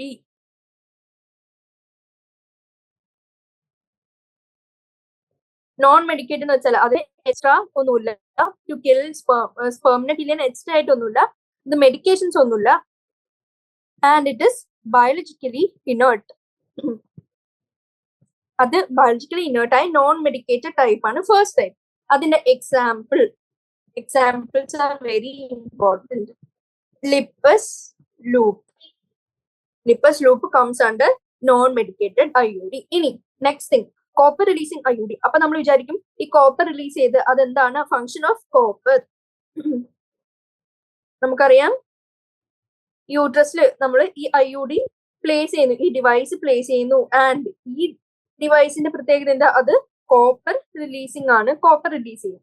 ഈ കോപ്പർ എന്ത് ചെയ്യുന്ന വെച്ചാൽ സ്പേം മോട്ടിലിറ്റി കുറക്കും. അത് first point. Decrease sperm motility. Motility ഇവിടെ തന്നെ ഡിക്രീസ് ചെയ്ത് കഴിഞ്ഞാൽ പിന്നെ ഇവിടെ ഓവുലേഷൻ വഴി റിലീസായ ഓവത്തില് പോയി ഫെർട്ടിലൈസേഷൻ നടക്കാൻ പറ്റില്ല. അപ്പൊ അതെന്ത് ചെയ്തു? Decreased sperm motility. അങ്ങനെ സ്പേം മോട്ടിലിറ്റി കുറയുമ്പോൾ ഫൈനലി എന്ത് പറ്റും? Fertilising capacity of sperm decreased ആവും. Fertilising capacity is also decreased. അപ്പൊ അതിന്റെ മെക്കാനിസം ഓഫ് ആക്ഷൻ കിട്ടി കോപ്പർ റിലീസിങ് IUD. ഇനി എക്സാമ്പിൾ നോക്കുകയാണെങ്കിൽ copper 3, copper 7, multi load 375. Extremely important ആണ് ഈ മൂന്നും. ആൻഡ് ഇതിന്റെ example along with mechanism of action. ഇനി ലാസ്റ്റ് ടൈപ്പ് എന്ന് പറയുന്നത് ഹോർമോണൽ IUD. ഹോർമോണൽ IUDന്റെ മെയിൻ എയിം എന്താന്ന് വെച്ചാല് അവരെന്ത് ചെയ്യും? യൂട്രസിനെ ഇംപ്ലാന്റേഷന് ഇൻഹോസ്പിറ്റബിൾ ആക്കും. ഇൻഹോസ്പിറ്റബിൾ എന്ന് വെച്ചാൽ അവര് ഇംപ്ലാന്റേഷന് ഹെൽപ്പ് ചെയ്യാണ്ടിരിക്കുന്ന രീതിയിൽ ഹോർമോൺസിനെ അവര് ഇത് ചെയ്യും. നമുക്കറിയാം ഇംപ്ലാന്റേഷന് പ്രൊജസ്ട്രോൺ ഇമ്പോർട്ടന്റ് ആണ്. ആൻഡ് പ്രൊജസ്ട്രോൺ ആണ് എന്ത് ഇംപ്ലാന്റേഷന് വേണ്ടിയുള്ള ന്യൂട്രിറ്റീവ് ടിഷ്യൂസിനെ ഡെവലപ്പ് ചെയ്യുന്നത് എൻഡോമെട്രിയത്തിൽ. അപ്പോൾ ഈ ഹോർമോണൽ IUD കഴിക്കുമ്പോൾ ഈ യൂട്രസിനെ ഇൻഹോസ്പിറ്റബിൾ ആക്കുന്ന രീതിയിൽ ചേഞ്ചസ് കൊണ്ടുവരും ഇൻ ഹോർമോൺസ്. അപ്പൊ എന്ത് പറ്റും? ഇംപ്ലാന്റേഷൻ നടക്കില്ല. ആൻഡ് ഫൈനലി നമ്മുടെ ബേബി ഉണ്ടാവുന്ന ചാൻസും അതേപോലെ കുറയും. അപ്പോ അതിന്റെ ഫസ്റ്റ് എയിം ഹോർമോണൽ IUD എന്താണ് ചെയ്യുന്നത്? It makes uterus inhospitable for implantation. Implantation inhospitable ആക്കുന്നതിന്റെ കൂടെ തന്നെ ഹോർമോണൽ IUD ആയതുകൊണ്ട് ഇത് ഓവുലേഷനും നടക്കാണ്ടിരിക്കാൻ, ഫീമെയിൽ ഓവുലേഷൻ നടക്കാണ്ടിരിക്കാനുള്ള സാധ്യതകളും കൂട്ടും. ആൻഡ് അലോങ് വിത്ത് ദീസ് ഇതൊന്ന് ഒരു കാര്യം കൂടി ചെയ്യും, സെർവൈക്കൽ ഫ്ലൂയിഡ് തിക്കൻഡ് ആക്കും. സെർവൈക്കൽ ഫ്ലൂയിഡ് തിക്കൻഡ് ആകുമ്പോൾ എന്താ പറ്റുക? സെർവൈക്കൽ ഫ്ലൂയിഡ് കടന്ന് നമ്മുടെ സ്പേമിന് എവിടെ എത്താൻ പറ്റില്ല? യൂട്രസിലെത്തി ഫൈനലി ഓവുലേഷൻ നടത്താൻ പറ്റില്ല. അപ്പൊ സെർവൈക്കൽ ഫ്ലൂയിഡ് തിക്കൻഡ് ആക്കുന്ന പ്രോപ്പർട്ടിയും ഏതിനുണ്ട്? ഹോർമോണൽ IUDസിനുണ്ട്. ഇനി അടുത്ത ഇമ്പോർട്ടൻസ് ആണ് എക്സാമ്പിൾസ്. മെക്കാനിസം ഓഫ് ആക്ഷൻ കണ്ടു, എങ്ങനെയാണ് ഇത് വർക്ക് ചെയ്യുന്നത് കണ്ടു. ഇനി എക്സാമ്പിൾ നോക്കുകയാണെങ്കിൽ LNG-20, പ്രൊജസ്റ്റാസേർട്ട്. ഈ രണ്ടുമാണ് എന്തിന്റെ എക്സാമ്പിൾ? Hormonal IUDസിന്റെ examples. അപ്പോ നമ്മളിപ്പോ എന്തുവരെ കണ്ടു? തേർഡ് പോയിന്റ് ആയ IUDs, ഇൻട്രായൂട്രൈൻ കോൺട്രസെപ്റ്റീവ് ഡിവൈസസ്, അതിന്റെ mechanism of action and acceptability കൂടാനുള്ള കാരണങ്ങൾ ആൻഡ് അതിന്റെ ടൈപ്സ്. ഇത്രയും ടൈപ്സ് വിത്ത് എക്സാമ്പിൾസ്. ഇത്രയും കാര്യങ്ങൾ നമ്മൾ കണ്ടു. ഇനി അടുത്ത type of contraceptive oral contraceptive. അതായത് ഓറലി എടുക്കാൻ പറ്റുന്ന, അതായത് പിൽ ടൈപ്സ് ഉള്ള കോൺട്രസെപ്റ്റീവ്സ്. അതിന്റെ താഴെ വരുന്നത് ഇതും പ്രീവിയസ് ഇയർ ക്വസ്റ്റ്യൻ ആയിട്ട് ചോദിച്ചിരിക്കുന്നതാണ്. എന്തൊക്കെ വന്നു? മിനി പിൽ, രണ്ടാമത്തെ ടൈപ്പ് കോമ്പിനേഷൻ പിൽ. മിനി പില്ലിന്റെ മീനിങ് എന്താന്ന് വെച്ചാൽ ഇതിൽ ജസ്റ്റ് പ്രൊജസ്ട്രോൺ മാത്രമേ ഉണ്ടാവുള്ളൂ. ഓർലി നമ്മളൊരു സാധനം കഴിച്ചത് കോൺട്രസെപ്ഷൻ ഉണ്ടാക്കണമെങ്കിൽ എന്ത് ചെയ്യണം? അത് ഹോർമോൺസിനെ ഇൻഫ്ലുവൻസ് ചെയ്യുന്നതായിരിക്കണം. അപ്പോ മിനി പില്ല് എന്ത് മാത്രമേ ഉള്ളൂ? പ്രൊജസ്ട്രോൺ മാത്രമേ ഉള്ളൂ. പക്ഷെ കോമ്പിനേഷൻ ടേം പറയുന്ന കമ്പൈൻഡ് ആണ് എന്തോ രണ്ട് സാധനം. എന്തൊക്കെ? Progesterone plus oestrogen. ഇത് രണ്ടും കമ്പൈൻ ചെയ്തിരിക്കുന്ന പിൽ കോമ്പിനേഷൻ പിൽ എന്ന് വിളിച്ചു. Oral contraception again of 2 types. അതിൽ പ്രൊജസ്ട്രോൺ മാത്രം വരുന്നതിന് മിനി പിൽ, പ്രൊജസ്ട്രോണും ഈസ്ട്രജനും കൂടി വരുന്നതിന് കോമ്പിനേഷൻ പിൽ എന്ന് വിളിച്ചു. ഇനി mechanism of mechanism of action നോക്കുകയാണെങ്കിൽ എന്ത് ചെയ്യുന്നു? ഹോർമോണൽ IUD പോലെ തന്നെ യൂട്രസിനെ ഇൻഹോസ്പിറ്റബിൾ ആക്കുന്നു, സെർവൈക്കൽ മ്യൂക്കസിനെ തിക്കൻഡ് ആക്കുന്നു,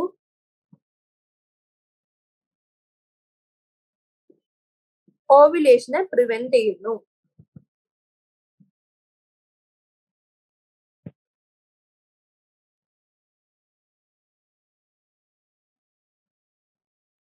ഇത്രയും കാര്യങ്ങൾ എന്ത് ചെയ്യുന്നു? നമ്മുടെ പിൽസിന്റെ function and mechanism of action, types, ഇത്രയും കാര്യങ്ങൾ കണ്ടു. ഇനി ഒരു ഇമ്പോർട്ടന്റ് ക്വസ്റ്റ്യൻ ഡിസ്കസ് ചെയ്യാനുള്ളത് നമ്മൾ ഓൾറെഡി ഡിസ്കസ് ചെയ്താണ് അബൌട്ട് CDRI, റിസർച്ച് ഇൻസ്റ്റിറ്റ്യൂട്ട് ആയ CDRI, central drug research institute ആയ CDRI. എവിടെയാണ് അത് സിറ്റുവേറ്റഡ്? ലക്നൗ, ഇന്ത്യ. അതും അറിഞ്ഞിരിക്കണം, കാരണം MCQ ചോദിക്കുന്നതാണ് ലൊക്കേഷൻ എവിടെയാണെന്നുള്ളത്. ആൻഡ് ഇവരെന്ത് ചെയ്തു? നോൺ ഹോർമോണൽ അല്ലെങ്കിൽ നോൺ സ്റ്റീറോയിഡൽ ആയ ഒരു പില്ലിനെ ഡെവലപ്പ് ചെയ്തു. ആൻഡ് നമ്മളത് ഓൾറെഡി ഡിസ്കസ് ചെയ്തതാണ്. അതിന്റെ പേരാണ് സെൻക്രോമാൻ. അല്ലെങ്കിൽ സെൻക്രോമാൻ എന്ന് പറഞ്ഞാൽ നിങ്ങൾക്ക് പെട്ടെന്ന് ഐഡന്റിഫൈ ചെയ്യാൻ പറ്റില്ല. അതിന്റെ വേറെ പേരാണ് സഹേലി. സഹേലിനെ പറ്റി നമ്മൾ ഓൾറെഡി ഡിസ്കസ് ചെയ്താണ്. ആൻഡ് അതെന്താണ്? It's an oral contraceptive for females and it is taken once a week. അതായത് അതൊരു വൺസ് എ വീക്ക് പില്ലാണ്. ആൻഡ് ഇതും ക്വസ്റ്റ്യൻ MCQ വൈസ് ഇമ്പോർട്ടന്റ് ആണ് ഈ കാര്യവും. ഇനി ഓറൽ കോൺട്രസെപ്റ്റീവ് അതിന്റെ ടൈപ്പ് പഠിച്ചു. ഈ സഹേലിയുടെ മെക്കാനിസം ഓഫ് ആക്ഷൻ ചോദിക്കുകയാണെങ്കിൽ ഇറ്റ് ബ്ലോക്സ് ഈസ്ട്രജൻ റിസെപ്റ്റർ. ഈസ്ട്രജനെ റിസെപ്റ്റർ ബ്ലോക്ക് ചെയ്യും. അപ്പൊ എന്താ? ഈസ്ട്രജൻ വർക്ക് ആവുന്നില്ല. അങ്ങനെ അവര് എന്ത് കൊണ്ടുവരും? കോൺട്രസെപ്ഷൻ എന്ന് പറഞ്ഞ ടെക്നിക്കിനെ ഹെൽപ്പ് ചെയ്യും. അപ്പൊ ഇത്രയും കാര്യങ്ങൾ കണ്ടു. ഇനി അടുത്ത പോയിന്റ്, കോൺട്രസെപ്ഷന് താഴെ വരുന്ന അടുത്ത മെയിൻ പോയിന്റ് എന്താന്ന് വെച്ചാൽ ഇൻജെക്ടബിൾസ് അല്ലെങ്കിൽ ഇംപ്ലാന്റ്സ് കൊണ്ടുവന്നു. സെയിം സാധനം വേറെയാണ്. ഇൻജെക്ടബിൾസ് ആൻഡ് ഇംപ്ലാന്റ്സ് കൊണ്ടുവന്നു. ഇതിന് വലിയ എക്സ്പ്ലനേഷൻ ഒന്നുമില്ല. ഇംപ്ലാന്റിന്റെ ഒരു എക്സാമ്പിൾ നോർപ്ലാന്റ്. അപ്പോ ഓറൽ കോൺട്രസെപ്റ്റീവ് കണ്ട പോലെ തന്നെ അടുത്തൊരു ടോപ്പിക്കായി ഇൻജെക്ടബിൾസ് ആൻഡ് ഇംപ്ലാന്റ്സും നമുക്ക് കോൺട്രസെപ്ഷന് ഉപയോഗിക്കാം.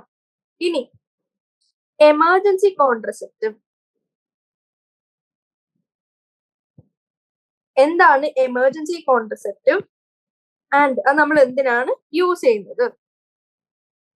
നമുക്കറിയാം എമർജൻസി കോൺട്രസെപ്റ്റീവ് ടേം പറയുന്ന പോലെ തന്നെ it brings about contraception within 72 hours of coitus. അതായത് അത്രയും പ്രൊലോങ്ഡ് ആക്ഷൻ ഉണ്ട്. അതായത് ഇത്രയും 72 hours കഴിഞ്ഞാലും നമ്മൾ ഈ കോൺട്രസെപ്റ്റീവ് എടുത്താലും നമുക്ക് കോൺട്രസെപ്ഷൻ കൊണ്ടുവരാം. നമുക്ക് കോയിറ്റസ് ഓൾറെഡി കഴിഞ്ഞു. ഇനി എന്താ ചെയ്യേണ്ടത്? എമർജൻസി ആയിട്ട് ചെയ്യേണ്ടതാണ് എമർജൻസി കോൺട്രസെപ്റ്റീവ് കഴിക്കാന്നുള്ളത്. ആൻഡ് ഇതിൽ എന്തൊക്കെയായിരിക്കും ഉണ്ടാവുന്നത്? പ്രൊജസ്ട്രോൺ മാത്രമാവാം, അല്ലെങ്കിൽ പ്രൊജസ്ട്രോൺ പ്ലസ് ഈസ്ട്രജൻ കോമ്പിനേഷൻസും ആവാം. ആൻഡ് IUDs നമുക്ക് എമർജൻസി കോൺട്രസെപ്റ്റീവ് കാണാൻ പറ്റും എക്സാമ്പിൾ ആയിട്ട്. ആൻഡ് മോസ്റ്റ്ലി ഇതിന്റെ യൂസേജ് എന്താന്ന് വെച്ചാൽ റേപ്പ് വിക്ടിംസ്, അതിന് to not bring about pregnancy നമ്മൾ എമർജൻസി കോൺട്രസെപ്റ്റീവ് യൂസ് ചെയ്യും. ഇനി ഇത്രയും കാര്യങ്ങൾ നമ്മൾ കണ്ടു. ഇൻജെക്ടബിൾസ്, എമർജൻസി കോൺട്രസെപ്റ്റീവ്, ഓറൽ കോൺട്രസെപ്ഷന്റെ താഴെ എന്തൊക്കെ? IUDs, അതായത് intra uterine contraceptive devices, barrier method, natural method. ഇത്രയും സാധനങ്ങൾ നമ്മൾ കോൺട്രസെപ്ഷന്റെ താഴെ പഠിച്ചു. ഇനി പഠിക്കാനുള്ളത് സർജിക്കൽ മെത്തേഡ്സ്. എന്താണ് surgical methods of contraception? Surgical മെത്തേഡ്സിന്റെ മെക്കാനിസം ഓഫ് ആക്ഷൻ. ഏതൊരു ടോപ്പിക് നമ്മൾ ആദ്യം പഠിക്കും എന്താണ് കാണുന്നത്? Mechanism of action. ഇതിന്റെ mechanism of action it prevents garnet transfer. അതായത് മെയിൽസില് മെയിൽസിൽ എന്ത് ചെയ്തു? Vasectomy. A part of vas deferens is cut and tied. അതായത് അവരുടെ ഇവിടുന്ന്, അതായത് ഇവിടെ ടെസ്റ്റിസിൽ നിന്ന് സ്ക്രോട്ടത്തിന്റെ ടെസ്റ്റിസിൽ നിന്ന് വാസ് ഡിഫറൻസ് വഴിയാണ് ഫൈനലി എങ്ങോട്ടേക്ക് എത്തുന്നത്? പീനിസിലേക്ക് എത്തുന്നത്. ആൻഡ് അങ്ങനെയാണ് ഇജാക്കുലേഷൻ നടക്കുന്നത്. പക്ഷെ ഈ പ്രോസസ്സിൽ എന്ത് ചെയ്തു? ഇവിടം വെച്ച് കട്ട് ചെയ്തു. അതായത് വാസ് ഡിഫറൻസിനെ നമ്മൾ കട്ട് ചെയ്ത് ടൈ ചെയ്യുന്നു രണ്ടറ്റം. അപ്പൊ നമ്മൾ എന്ത് ചെയ്തു? ഇത്രയും ആ പാത്വേനെ നമ്മൾ ആക്ച്വലി ബ്ലോക്ക് ചെയ്തു, അല്ലെങ്കിൽ അതിന് നമ്മൾ ഒരു ഗ്യാപ്പ് ക്രിയേറ്റ് ചെയ്തു. ആ ഗ്യാപ്പ് ക്രിയേറ്റ് ചെയ്യുമ്പോൾ എന്ത് പറ്റും? അതിലേക്ക് കൂടി പിന്നെ സ്പേം ട്രാൻസ്ഫർ നടക്കില്ല, അതായത് ഗാമേറ്റ് ട്രാൻസ്ഫർ നടക്കില്ല. Part of vas deferens is cut and tied. അപ്പൊ നമുക്ക് എന്ത്? സ്പേംസ് ആബ്സെന്റ് ആയിരിക്കും ഇജാക്കുലേഷൻ നടക്കുമ്പോൾ. അങ്ങനെ നമുക്ക് കോൺട്രസെപ്ഷൻ കൊണ്ടുവരാം. ഇത് മെയിൽസിൽ. ഇനി ഫീമെയിൽസിൽ ട്യൂബെക്ടമി. നമ്മുടെ fallopian tubes cut and tied. Same തന്നെ, ഗാമേറ്റ് ട്രാൻസ്ഫർ അങ്ങനെ പ്രിവെന്റ് ചെയ്യാം by cutting and tying of fallopian tube. പക്ഷെ ഇതിന്റെ ഡിസഡ്വാൻറ്റേജ് എന്താന്ന് വെച്ചാല് പൂവർ റിവേഴ്സിബിലിറ്റി. സർജറി എല്ലാം ചെയ്ത് കട്ടും ടൈയും ഒക്കെ ചെയ്ത് വെച്ചാല് പിന്നെ നമുക്ക് ഒരു പക്ഷെ കുട്ടി വേണമെന്നുണ്ടായിരിക്കുമ്പോൾ പിന്നെ നമുക്ക് റിവേഴ്സിബിൾ ആക്കാൻ പറ്റില്ല. ഇതിന്റെ കൂടെ തന്നെ ഒരു അഡ്വാൻറ്റേജ് എന്താന്ന് വെച്ചാല് it has no effect on ലിപ്റ്റോ.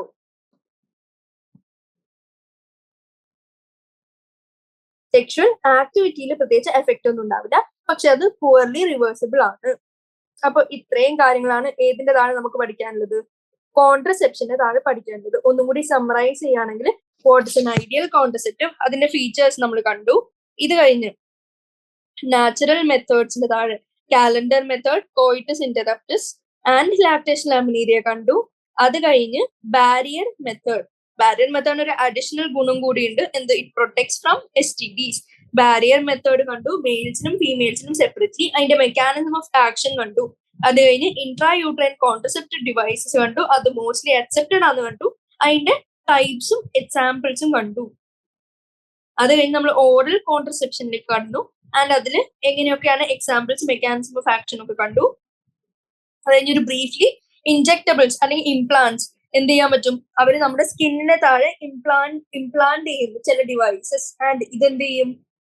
ഇത് നമ്മുടെ ഹോർമോൺസിനെ ഇൻഫ്ലുവൻസ് ചെയ്ത് ഫൈനലി കോൺട്രസെപ്ഷൻ കൊണ്ടുവരും, കോൺട്രസെപ്ഷനെ ഹെൽപ്പ് ചെയ്യും. എമർജൻസി കോൺട്രസെപ്റ്റീവ് എന്താന്ന് കണ്ടു. And finally surgical methods. Surgical method താഴെ വാസെക്ടമി ആൻഡ് ട്യൂബെക്ടമി. ഇത്രയും കാര്യങ്ങൾ നമ്മൾ കണ്ടു. ഇനി നമ്മൾ NCERT കടക്കണമെങ്കിൽ ഇപ്പൊ നമുക്ക് ഒരു ബ്രീഫ് ആയിട്ട് എന്തിന്റെ താഴെയൊക്കെയാണ് എന്തൊക്കെയെന്ന് നമുക്ക് അറിയാം. ഇനി ഒരു പ്രോപ്പർ ഐഡിയ അല്ലെങ്കിൽ റിവൈസ് ചെയ്യാനാണെങ്കിൽ ഐഡിയൽ കോൺട്രസെപ്റ്റീവ് എന്താണ്? അതിൽ NCERT പറയുന്നു യൂസർ ഫ്രണ്ട്ലി ആയിരിക്കണം, ഈസിലി അവൈലബിൾ ആയിരിക്കണം, എഫക്റ്റീവ് ആയിരിക്കണം, reversible with no or least side effects. It should not interfere with no interference with sexual drive അല്ലെങ്കിൽ desire അല്ലെങ്കിൽ sexual act of the user. ഇനി അതിനെ ബ്രോഡ്ലി നമ്മൾ ഡിവൈഡ് ചെയ്തു. എന്തൊക്കെ കണ്ടു? Natural, barrier, IUDs, oral contraceptives, injectables, implants, and finally surgical methods. ഇനി natural മെത്തേഡ്സിൽ അവരുടെ പ്രിൻസിപ്പിൾ അല്ലെങ്കിൽ mechanism of action, avoiding chances of ovum and sperms meeting. നാച്ചുറൽ മെത്തേഡ്സിന്റെ താഴെ നമ്മൾ ഡിഫറെന്റ് 3 ടൈപ്സ് പഠിച്ചിരുന്നു. അതിൽ first periodic abstinence. Periodic abstinence എന്താണെന്ന് വെച്ചാൽ the couple avoid or abstain from coitus from day 10 to 17 of the menstrual cycle. അതായത് ovulation ഉണ്ടാവാനുള്ള ചാൻസ് കൂടി, അതായത് ഫെർട്ടൈൽ പീരീഡിന്റെ സമയത്ത് അവർ അബ്സ്റ്റെയിൻ ചെയ്യുന്നു. And chances of fertilization are very high during this period. അതുകൊണ്ടാണ് അതിനെ എന്ത് വിളിച്ചു? Fertile period. Therefore, by abstaining from coitus during this period, എന്ത് പ്രിവെന്റ് ചെയ്യാം? കൺസെപ്ഷൻ അല്ലെങ്കിൽ ഫെർട്ടിലൈസേഷൻ, പ്രഗ്നന്റ് ആവുന്ന അവസ്ഥ നമുക്ക് പ്രിവെന്റ് ചെയ്യാൻ പറ്റും. ഇനി നെക്സ്റ്റ് പഠിച്ചത് വിഡ്രോവൽ അല്ലെങ്കിൽ കോയിറ്റസ് ഇന്ററപ്റ്റസ്. ആ മെത്തേഡിൽ എന്താണ് ചെയ്യുന്നത്? The mail partner withdraws his penis from vagina just before ejaculation to avoid insemination. ഇനി തേർഡ് മെത്തേഡ് നമ്മൾ കണ്ടു, ലാക്ടേഷൻ ലാമിനീരിയ, അതായത് ആബ്സെൻസ് ഓഫ് മെൻസ്ട്രുവേഷൻ. ആ മെത്തേഡ് എന്തിൽ base ചെയ്തിരിക്കുന്നതാണ്? It is based on the fact that ovulation and the cycle do not occur during period of intense lactation. എന്തുകൊണ്ടാണ് prolactin കൊടുക്കുന്ന negative feedback to FSH.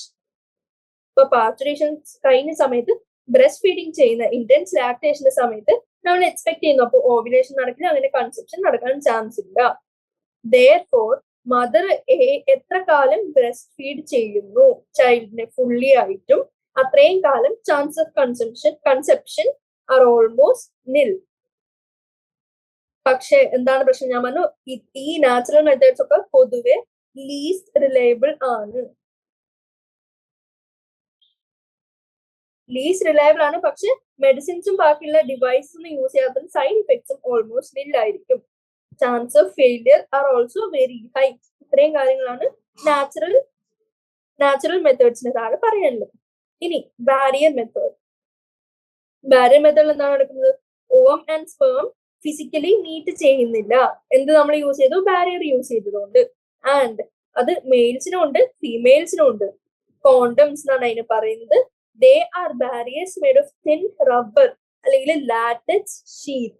ഈ underline ചെയ്യുന്നൊക്കെ MCQല് ചോദിക്കാം. Fill in the blanks statement incorrect ആണോ എന്ന് ചോദിക്കാനും നമുക്ക് ചോദിക്കാവുന്ന പോസിബിൾ സാധനങ്ങളാണ് ഞാൻ അണ്ടർലൈൻ ചെയ്യുന്നത്. And they are used to cover the penis in the male or vagina and cervix in the female just before coitus. എന്ത് നടക്കാൻ വേണ്ടി? So that നമ്മുടെ ejaculate ചെയ്യുന്ന semen would not reach into the female reproductive tract. ഇങ്ങനെ prevents conception. Example, നിരോധ് മെയിൽസിനായിട്ടുള്ള ഒരു popular brand ആണ് കോണ്ടംസിൽ. And use of condoms massively recent ഇയേഴ്സിൽ കൂടി. കാരണം ഇതാ ഞാൻ ഓൾസോ പറഞ്ഞു മറ്റേ സമ്മറൈസ് ചെയ്തെടുത്ത് it has an additional benefit of protecting the user from contracting STIs and AIDS. And അതിന്റെ വേറെ ക്യാരക്ടറിസ്റ്റിക്സ് പറയുകയാണെങ്കിൽ അവർ ഡിസ്പോസിബിൾ ആണ്, സെൽഫ് ഇൻസേർട്ടഡ് ആണ് and thereby gives privacy to the user. ഇനി ഫീമെയിൽസിന്റെ ബാരിയേഴ്സ് പറയുകയാണെങ്കിൽ diaphragm, cervical caps and balls made of rubber. അത് ഏതിലേക്കാണ് വെക്കുന്നത്? മറ്റേത് കവറിംഗ് ദ പീനിസ് ആയിരുന്നു, ഇവിടെ inserted into the female reproductive tract to cover the cervix. അവരും എന്ത് തന്നെ ചെയ്യുന്നു? എങ്ങനെയാണ് കൺസെപ്ഷൻ പ്രിവെന്റ് ചെയ്യുന്നത്? ബാരിയർ ആയിട്ട് ആക്ട് ചെയ്യുന്നു. അതായത് എൻട്രി ഓഫ് സ്പെർമിനെ ബ്ലോക്ക് ചെയ്യുന്നു ത്രൂ ദി സെർവിക്സ്. അവര് റീയൂസബിൾ ആണ്. ആൻഡ് നമ്മൾ പറഞ്ഞു കോൺട്രസെപ്റ്റീവ് എഫിഷ്യൻസി കൂട്ടാൻ ഇതിന്റെ കൂടെ തന്നെ നമുക്ക് എന്തും കൂടി യൂസ് ചെയ്യാം? സ്പെർമിസൈഡൽ ക്രീംസ്, ജെല്ലീസ് അല്ലെങ്കിൽ ഫോംസും കൂടി യൂസ് ചെയ്യാം to increase their contraceptive efficiency. ഇനി അടുത്ത എഫക്റ്റീവ് ആൻഡ് പോപ്പുലർ മെത്തേഡ് ആണ് ഇൻട്രാ യൂട്രൈൻ ഡിവൈസസ്. ഈ ഡിവൈസസ് എങ്ങനെയാണ്? നമുക്ക് സെൽഫ് ഇൻസേർട്ടബിൾ ആയിട്ടുള്ളതല്ല. They are inserted by doctors or expert nurses in the uterus through the vagina. അതുകൊണ്ട് തന്നെ അതെന്തായി? നോൺ സർജിക്കൽ മെത്തേഡായി. ത്രൂ വജൈന ഓൾറെഡി ഉള്ള ഓപ്പണിംഗിൽ കൂടി ഇൻസേർട്ട് ചെയ്യുന്നതുകൊണ്ട് അത് നോൺ സർജിക്കൽ ആണ്. ആൻഡ് അതിന്റെ ഡിഫറെന്റ് ടൈപ്സ് നമ്മൾ പഠിച്ചിരുന്നു. നോൺ മെഡിക്കേറ്റഡ് IUDs, അതിന്റെ എക്സാമ്പിൾ ലിപ്പസ് ലൂപ്പ്. നെക്സ്റ്റ് പഠിച്ചത് കോപ്പർ റിലീസിംഗ് IUD, അതിന്റെ എക്സാമ്പിൾ എന്ത് കണ്ടു? Copper T, copper 7 and multi load 375. അടുത്ത ടൈപ്പ് ഹോർമോൺ റിലീസിംഗ് IUDs, അതിന്റെ എക്സാമ്പിൾ പ്രൊജസ്റ്റസേർട്ട് LNG-20. ഇതിന്റെ ഒക്കെ ഡയഗ്രം ഉണ്ട്. അപ്പൊ ഡയഗ്രം കൊടുക്കുന്ന സാധനങ്ങൾ പ്രത്യേകം നോക്കി വെക്കണം, കാരണം ഐഡന്റിഫൈ ചെയ്യാനും ചോദിക്കാം. ഇനി ഇതിന്റെ മെക്കാനിസം ഓഫ് ആക്ഷനിലേക്ക് വരികയാണെങ്കിൽ അവരെന്ത് ചെയ്യും? Increase the phagocytosis of sperms within the uterus. And copper റിലീസിംഗിന് എക്സ്ട്രാ എഫിഷ്യൻസി ഉണ്ട്. കാരണം എന്താണ്? കോപ്പർ അയോൺസ് റിലീസ്ഡ് അത് എന്തൊക്കെ ഫങ്ഷൻസും കൂടി ചെയ്യുന്നു? Suppress sperm motility and fertilizing capacity of sperms. ഇനി ഹോർമോൺ റിലീസിംഗ് IUDs എന്തിനും കൂടി ഹെൽപ്പ് ചെയ്യുന്നു? It makes uterus unsuitable for implantation and cervix hostile to sperms. അവര് യൂട്രസിനെ ഇൻഹോസ്പിറ്റബിൾ ആക്കാനും കൂടിയുള്ള ഫങ്ഷൻ ചെയ്യുന്നു. ആൻഡ് നമ്മൾ IUDs ഐഡിയൽ കോൺട്രസെപ്റ്റീവ്സ് എന്ന് വിളിച്ചു. For the females who want to delay pregnancy അല്ലെങ്കിൽ സ്പേസ് ചിൽഡ്രൻ, രണ്ട് കുട്ടികളുടെ തമ്മിലുള്ള ഗ്യാപ്പ് കൂട്ടാനോ അല്ലെങ്കിൽ ഡിലേ പ്രഗ്നൻസി ഉണ്ടാക്കാനോ നമ്മൾ ഐഡിയൽ കോൺട്രസെപ്റ്റീവ് ആരെ വിളിച്ചു? IUDs കൺസിഡർ ചെയ്ത് വിളിച്ചു. ഇനി അടുത്ത നമ്മൾ കണ്ടത് ഓറൽ കോൺട്രസെപ്റ്റീവ് പിൽസ് ആണ്. അതെങ്ങനെയാണ്? ഓറലി അഡ്മിനിസ്റ്റേർഡ് ആണ്. ലിറ്ററൽ മീനിങ് വഴി വെച്ച് നോക്കുകയാണെങ്കിൽ അത് ഓറലി അഡ്മിനിസ്റ്റേർഡ് ആണ്. ആൻഡ് ഇത് പ്രൊജസ്റ്റോജൻസ് അല്ലെങ്കിൽ നമ്മൾ പഠിച്ചു ഇതിനെ ഓൺലി പ്രൊജസ്റ്റോജൻസ് അല്ലെങ്കിൽ നമ്മൾ മിനി പിൽ എന്ന് വിളിച്ചു. ആൻഡ് പ്രൊജസ്ട്രോജൻ ഈസ്ട്രജൻ കോമ്പിനേഷൻ ഉള്ളതിനെ നമ്മൾ കോമ്പിനേഷൻ പിൽ എന്ന് വിളിച്ചു. അവര് ടാബ്ലറ്റിന്റെ ഫോമിലായിട്ട് നമ്മൾ orally administer ചെയ്യും. And they have to be taken daily for a period of 21 days, starting preferably within the first 5 days of menstrual cycle. Menstrual cycle 28 days in the charting നോക്കുകയാണെങ്കിൽ നമ്മൾ എങ്ങനെ എടുക്കാൻ തുടങ്ങണം? Within the first 5 days of menstrual cycle നമ്മൾ start ചെയ്ത് for a period of 21 days and again ഒരു gap ഇവിടെ of 7 days and again 21 days എടുത്തോണ്ടിരിക്കുക. ഇങ്ങനെയാണ് അതിന്റെ administration.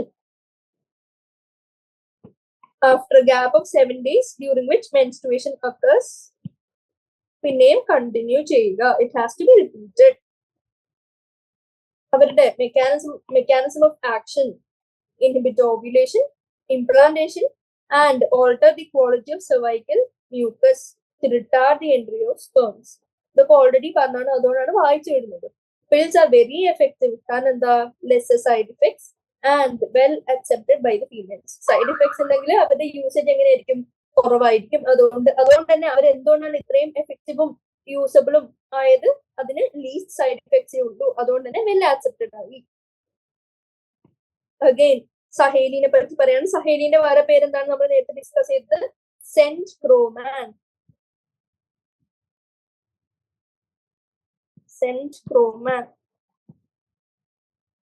അതെന്താണ്? Oral contraceptive for the females. അതിന്റെ പ്രിപ്പറേഷൻ എങ്ങനെയാണ്? It's A non steroidal preparation. And അതിന്റെ പ്രത്യേകത വൺസ് എ വീക്ക് പില്ലാണ്. ഇവിടെ പില്ല് നമ്മൾ ഡിസ്കസ് ചെയ്തപ്പോ പീരീഡ് ഓഫ് 21 ഡേയ്സിലേക്ക് എടുക്കുന്നതൊക്കെയാണ് വന്നത്. റീസെർച്ച് വഴി നമ്മൾ സഹേലി കണ്ടുപിടിച്ചപ്പോ എങ്ങനെയാണ് അതിന്റെ അഡ്മിനിസ്ട്രേഷൻ? വൺസ് എ വീക്ക് പില്ലാണ് with very few side effects and high contraceptive value. ഇനി next topic oral contraceptive pill അല്ലെങ്കിൽ OCP കഴിഞ്ഞ് നമ്മൾ കണ്ടത് ഇൻജെക്ഷൻസ് അല്ലെങ്കിൽ ഇംപ്ലാന്റ്സ്. ഇവരെങ്ങനെയാണ്? സ്കിന്നിന്റെ അണ്ടർ ദി സ്കിന്നിന്റെ താഴെ നമ്മൾ അറ്റാച്ച് ചെയ്യുന്നു. ആൻഡ് അവരുടെ മോഡ് ഓഫ് ആക്ഷൻ എങ്ങനെയാണ്? പിൽസ് പോലെ തന്നെയാണ്. അതായത് ഹോർമോൺസിനെ ഇൻഫ്ലുവൻസ് ചെയ്യുക. ആൻഡ് അതിന് പിൽസിന്റെ കാര്യത്തിൽ നമ്മൾ പറഞ്ഞത് എന്താ? Inhibit ovulation, implantation and cervical മ്യൂക്കസിന്റെ ക്വാളിറ്റി ഓൾട്ടർ ചെയ്തു. ഇത്രയും കാര്യങ്ങൾ നമ്മുടെ എന്തും ചെയ്യുന്നുണ്ട്? ഇൻജെക്ഷൻസ് അല്ലെങ്കിൽ ഇംപ്ലാന്റേഷൻസ് ചെയ്യുന്നുണ്ട്.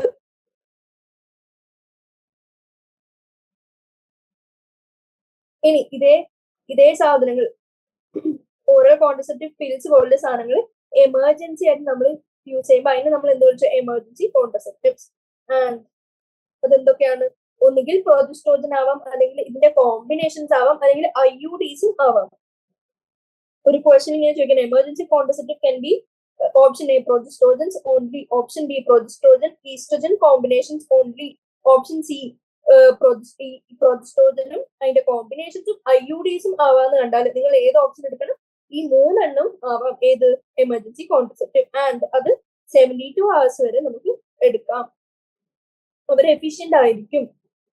And mostly used in rape victims. ഇനി ഫൈനൽ മെത്തേഡ് ഏതാണ് നമ്മൾ ഡിസ്കസ് ചെയ്തത്? Surgical method, also called sterilisation.